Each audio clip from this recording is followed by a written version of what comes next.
Magandang gabi mga kahuan, narito na ang weather update today live. Ngayong araw nakakaranas ng maulan na panahon sa malaking bahagi ng Southern Luzon at ng Visayas dahil sa shear line. Kasalukuyan, tatlong weather system ang nakakapekto sa bansa: amihan, shear line at easterlies. Sa mga oras ito, wala po tayong namomonitor o binabantayan na LPA, low pressure area o bagyo sa loob ng ating area of responsibility at sa Dagat Pasipiko.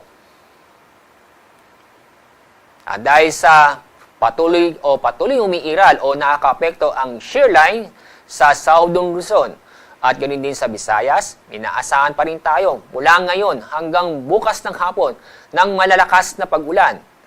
Heavy to intense na pag-ulan ang inaasahan natin sa Camarines Norte at sa Quezon.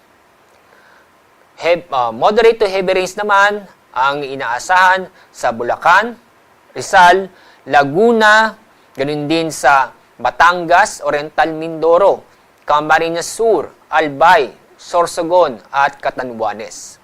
Dahil sa inaasahang malalakas na pag-ulan, paalala sa mga kababayan po natin sa mga nabanggit na lugar, ay patuloy pa rin tayong mag-ingat at maging alerto dahil nanatili pa rin may banta ng pagbaha o pagguho ng lupa. Sa ating magiging lagay na panahon bukas, malaking bahagi ng Luzon at Visayas magiging maulap na kalangitan na may mga pag-ulan. Maulap na papawirin na may mga pag-ulan, kadalasan mahihina hanggang sa katamtamang pag-ulan sa Cordillera, Cagayan Valley, ganun din sa Aurora at kasama na rin ang Metro Manila. Maulap na papawirin na may mga kalat-kalat na pag-ulan at thunderstorm sa Bicol Region, Calabarzon at Mimaropa. Inyong papansin, ito lamang ang kanlurang bahagi ng Northern Luzon at ng Central Luzon na kung saan medyo maganda ang panahon. Kung saan makakaranas ng bahagyang maulap hanggang sa maulap na kalangitan. May tsansa pa rin na masilayan si Haring Araw. Pero may mga tsansa ng isolated na mga pag-ulan dulot ng thunderstorm.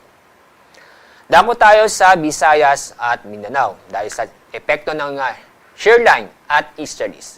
Ang buong Kabisayaan at kasama na rin ang Davao Region at Caraga, magiging maulap ang kalangitan na may tsansa ng mga kalat-kalat na pag-ulan at thunderstorm.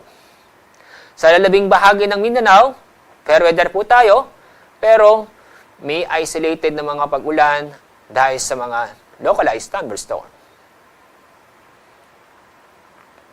Dahil sa patuloy o nanatiling malakas na amihan or northeast monsoon, inaasahan pa rin tayong matataas ng alon sa halos buong baybayin dagat sa Northern Luzon.